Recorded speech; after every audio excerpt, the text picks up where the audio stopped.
Hey, please tell me if I am here because Michelle is gone again and it's just me for a second. But I have a lot of news to bring and I hope it's awesome. And I hope you're happy to be here. I'm hoping that you're happy it's Sunday. This week, Donald Trump got on Twitter. And you know, I don't know if you guys know much about Twitter, but you can kind of go through somebody's feed. And if you like what you see, you tend to tweet out one thing or two things or three things. So Donald Trump tweets out Katie Hopkins 4 times. And of course, the world goes crazy. Majid Nawi says, oh my gosh, she called for a final solution after the Manchester bombing. She means to deport all Muslims. She doesn't mean that. Obviously, she doesn't mean that. But she didn't get, you don't even get a chance to explain yourselves, even though Islamists get a chance to explain themselves. Right.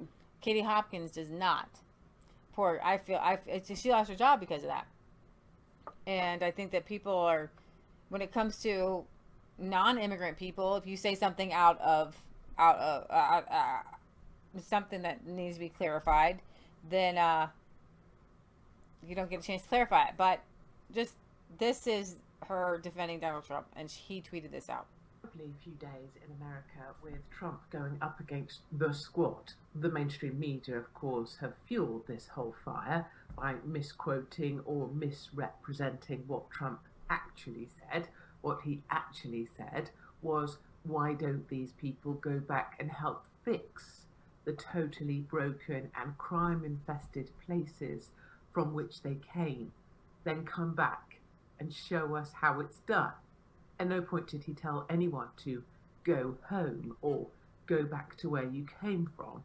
He asked them whether they would like to go back, fix things, and then come back and teach America how it's done. Of course, nobody wanted to talk about that. They just wanted to use the go home racist trope and then get everybody who's anybody to comment on the fact that this definitely had to be racist.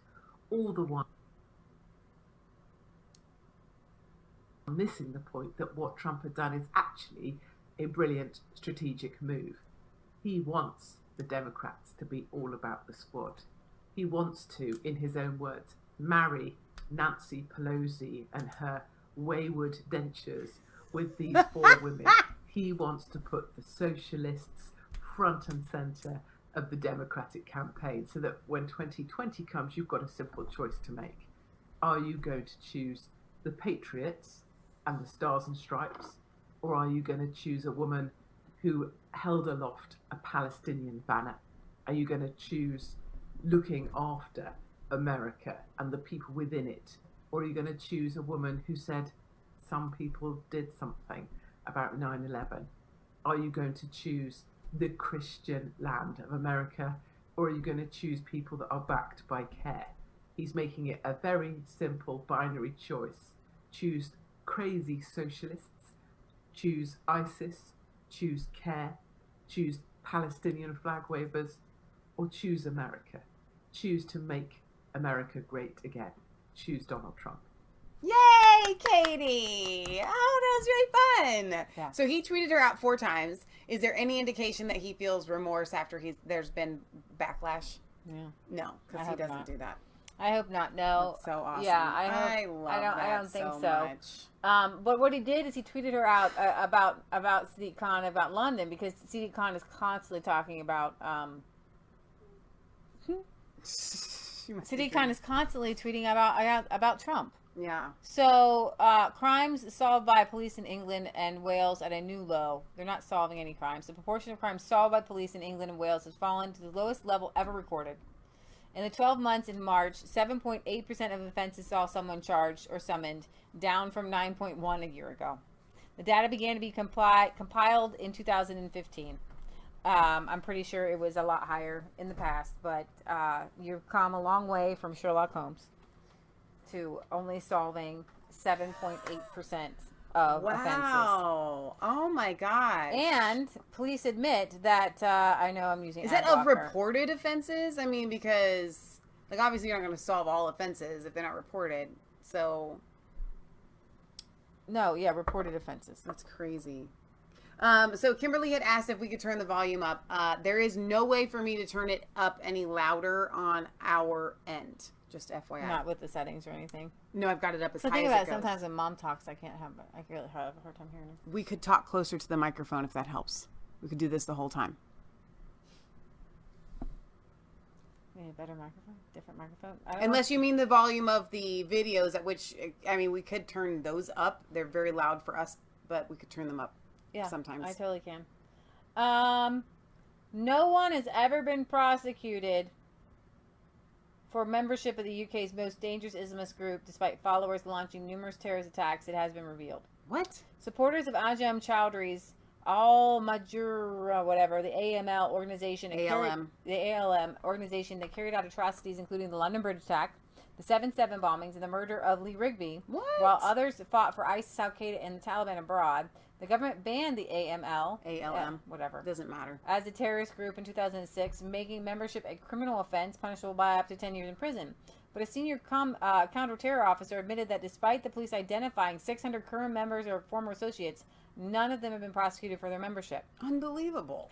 The Metropolitan Police officer, who is codenamed Witness M because of anonymity, told inquests into the London Bridge attack that suspects had been arrested but not charged. The coroner at the London Bridge inquest today cleared MI5. Why is that a 1 though? Why is it MI? It's got to be 1. M15. I don't know. M15. I don't know. That's a 1. MI. Well, because M15 and the police for missing opportunities to prevent the attacks, even though ringleader Curran Butt had been monitored by security services as a known member of ALM. The admission that no one has been prosecuted for membership of the group comes after more than a dozen people were prosecuted for membership of the neo-Nazi terrorist group, National Action, despite setting up new factions under different names to evade the ban. A survivor of the 2005 London bombings, which were carried out by terrorists linked to the ALM, said she was concerned with the lack of prosecutions, and I would be too. So you get to come and do the London bombing and kill Lee Rigby, and of course kill Lee Rigby, and not get punished. But here's the thing: I really want to point this out. This guy here has led a group to murder and cold-bloodedly kill, and no, it is MI5. They're all telling me. Okay. Thank you. Why? Well, somebody put a 1 in their article. It was a 1 there. British. It's a military intelligence. And massacre British citizens. Ajam Chowdhury and his group. And yet, when you listen to the news reports about Tommy Robinson, they put Tommy Robinson at the same level as this guy. Oh my gosh. You know what I'm saying? Yeah. Their hatred. Yeah. And his dangerous ideology. Right. Yeah, but it's still actually. They hate him more. They hate Tommy more than exactly. They hate this guy. This guy. You kind of like, well, if you want to say something bad about him, okay, but like you don't have to say something bad about him. But like with Tommy, it's like you have to denounce him. You have to say he is Satan, and this guy is living under security on a government pension because he can't work a job. Wow. So as a terrorist, you guys are treating him like a king. Unbelievable. And he's probably going to get out. He was probably out before Tommy will be. All right. So Nigel I may be speaking from the back had another little epic speech in the Parliament as an MEP. Does it get any louder? I'm going to make it as loud as I can. So they were voting on Ursula von der Leyen. Now, was this a really close vote? There's so many different positions. Yeah, actually, it was a pretty close vote. No, the close vote. It was like by like 8. It was a pretty close vote. I've seen some contradictory numbers, but Nigel has it tweeted out the exact number. So when you're voting for this woman to be, I guess, president or whatever of the European Parliament, you're given a choice. You're given a card, and it has her name on it, and it says yes or no. That's it. There's no democracy. There's no list of people you can choose from. You don't get to put forth people that you would like to vote on. Who puts them forward? The head people, the unelected bureaucrats. The head people put, like, we're going to put this person forward, and you can say yes or no. That's your vote. Yes or no. Wow. Stuart the Brit says Chowdhury is an insider informant. Yeah. But she did win. She did. Well, I may be speaking from the back of the chamber today, but as I predicted last time I was here, in the European elections, the Brexit Party were very much to the front of the elections and massive, massive winners. And I come back to a place that has been humbled and humiliated. The European Council stitch-up has rendered this place impotent until today, when you've got some real power if you choose to use it. What you've seen from Ursula von der Leyen today is an attempt for the European Union to take control of every single aspect of our lives. She wants to build a centralized, undemocratic, updated form of communism that will render nation-state parliaments, where the state controls everything, where nation-state parliaments will cease to have any relevance at all. I have to say, from our perspective, in some ways, I'm really rather pleased, because you've just made Brexit a lot more popular in the United Kingdom. Thank God we're leaving. But it is in the aspect of defence that I think people's minds should be focused. She's a fanatic for building a European army, but she's not alone. When it's completed, NATO will cease to exist or have any relevance in Europe at all. And of course, not to be left out of this, French President Emmanuel Macron, on Bastille Day last Sunday, stood at the front of an open-top car with his nascent European defence force behind him, looking for all the world like an updated version of Napoleon. Be in no doubt, Is that her? 5 years of these people, the European Defence Union will be complete. And what is there for defence can also be used for attack. And you as a House will have no control over it. Vote against this nominee, strike a blow for democracy, strike a blow for your citizens. Do it today. Thank you, Mr. Farage. I cannot talk about Europe without talking about... I didn't want to hear about her. Oh my gosh. What is going on? So, and here's another clip of Nigel this week talking about Jean-Claude Juncker. So. What is going on here? Please tell us. Well, I think what Mr. Juncker has done is made himself look a complete and total idiot. He's comparing the United States of America, which has a common culture and a common desire to be a nation, with the United States of Europe that he wants to build and wants to impose upon the peoples of Europe. So Brexit has happened. Trump was a supporter of that project. And now, frankly, this idiot, because I can't think of a better word, says that he'll campaign for Ohio to break away from the USA. I think the European Union and Jean-Claude Juncker just lost whatever credibility in the USA they had. Okay, now I've got to bring up this, because when we learned that you were part of the movement to break up California into two parts, interior and the coastal elites, when we heard that, the first question to us was, what on earth is Nigel Farage, the Brexit guy, doing trying to break up California? You want to explain yourself, Nigel? Yes, I do, please. Okay. Tim Draper, successful Californian businessman, takes the view that California is too big, too centralized, too badly run, and it would be better to be broken up into smaller units. He's believed that passionately for a long time, and, you know, think about it. I mean, there are 200 countries in the world with populations smaller than California. I happened to be in California as an award ceremony, as a speaker, and I was invited to go and talk to a group of people who were thinking about making a change that the LA establishment will say is impossible.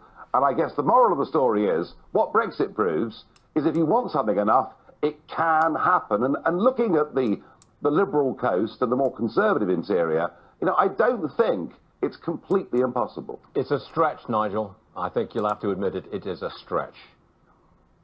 Well, it may well be a stretch, but you know, I was just there to bear witness. You know, I have to remove any doubt. It is not me trying to break up California. Okay, that's what I wanted to hear. Okay, because you've become very unpopular all of a sudden if you were that guy. All right. Now, it's something more serious. You want the United Kingdom, the Brits, to enter into individual trade agreements with individual European countries. That's how you see the future of British trade with Europe, correct? Now, okay, I know that's your view. Yeah. What chance of this actually happening? Well, in the short term, that isn't going to happen. The EU will, for their negotiations, I think, hold together. And they're saying today that they won't even talk about trade with us until we've paid some ludicrous bill of over 50 billion sterling. So effectively, they're trying to blackmail us. And this is all rather stupid, really, because we trade at a big imbalance with the European Union. They sell us far more than we sell them. And they're prepared, these European politicians are prepared to put their crumbling dream of this European project above the interests of their own workers and their own companies. So, and that's really the crux of the issue. I mean, they dig these holes for themselves, and it's what's happening with the Democrat Party here in the United States with the socialists and so on. They are putting forward these candidates, right, that have no chance of winning, and they're holding on so stubbornly that they're going to lose it all anyway. And that's what's happening to the European Union. They're going to lose it all anyway. It's like, why not come to some sort of, you know, compromise, and why not let these individual countries within the European Union imagine this? And for our American viewers that maybe still have a hard time wrapping your brain around why the European Union is so evil, it's just supposed to be about free trade.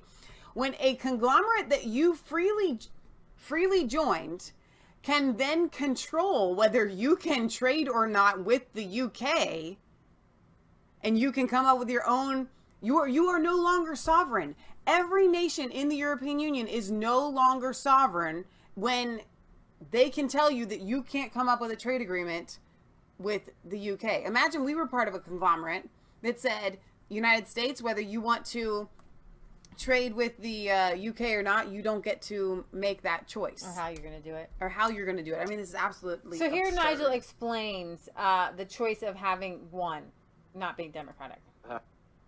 She's not a communist, though. You called her a communist in the chamber no, today. I didn't. I said that what they're doing is they're creating in Brussels a modern-day version of communism. You called her a communist. No, I didn't. I said they're creating a modern-day version of communism, by which I mean that the power, the government of Europe, is the unelected European Commission, and she said in the next 5 years she wants to have a European minimum wage, a European immigration policy, European social security, a foreign policy where no individual member state can have veto rights, continued expansion, and if possible, the completion of the European army. If you have a state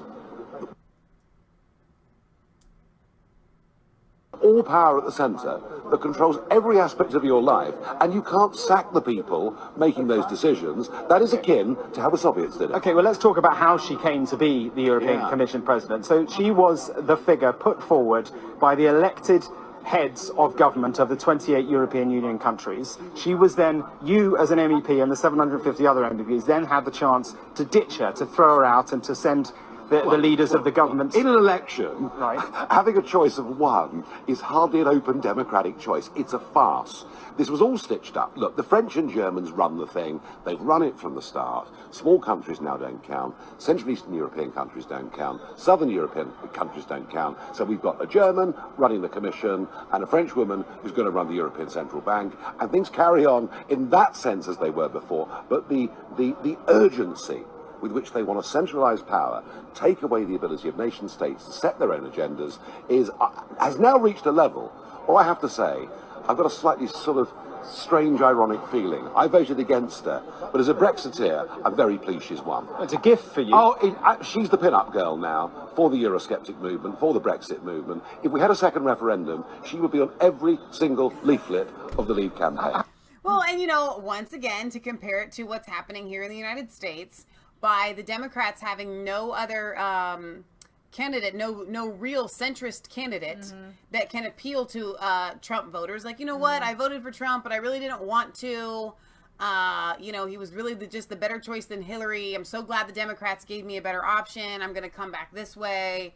They have no one like that. They only have somebody that even the Democrats, they have, or several candidates that even the Democrats don't want. And so it is the best thing. And Trump had said, you know, about several candidates, including Elizabeth Warren, I would love to be the presidential candidate that's running against, you know, these people. And we're going to probably see it again in 2024. That's all they're going to be able to put forward, and they're going to keep losing. And so here with the European Union, they've got this fanatic who wants to do and control, and she's a puppet, but still, who represents their wanting to do and control. And so you're going to see more populist movements and maybe an Italy exit and a Pole exit and a Hungary exit. I mean, seriously, it's kind of exciting. Hunger exit. That's when you eat your hunger exit. When you gotta go find some dinner. I gotta exit this hunger. Thank you guys for being here. Thank you, Leah, for doing the whole show almost by yourself. I'm glad you guys were here. It's a good show. Yeah, I want you to have a wonderful rest of your Sunday. Stay cool out there. Do something fun. We love you. God loves you. God bless. Remember, it's not just a conspiracy theory. If it's the truth. And we do have a P.O. Box 107, which I haven't checked in a really long time. Milford, Ohio, 45150. If you send us your letters, we will read them on air. We'll be back here on Friday at 6 p.m. Eastern Standard Time, hopefully with good news. And like I keep saying, I do want to do the Bible studies, and as soon as I get a chance to, I will. So, all right, we love you, and we will see you back next time. And don't forget to share and like all of this and get it out there. We've had a lot of new viewers thanks to Patriot Gallery cutting up those videos. So if you get a chance to watch some of those small videos, leave a comment and thank Patriot Gallery, because a lot of people have been asking. I wish you guys had shorter shows. I wish I knew what topics to hit. And she works tirelessly on doing that, guys. It's a lot of work. So I think we should give her some sort of award, a raise. Yeah, more thank yous. Thank you, Mom. That's she her just raise. likes thank yous. Yeah. All right. God bless, guys.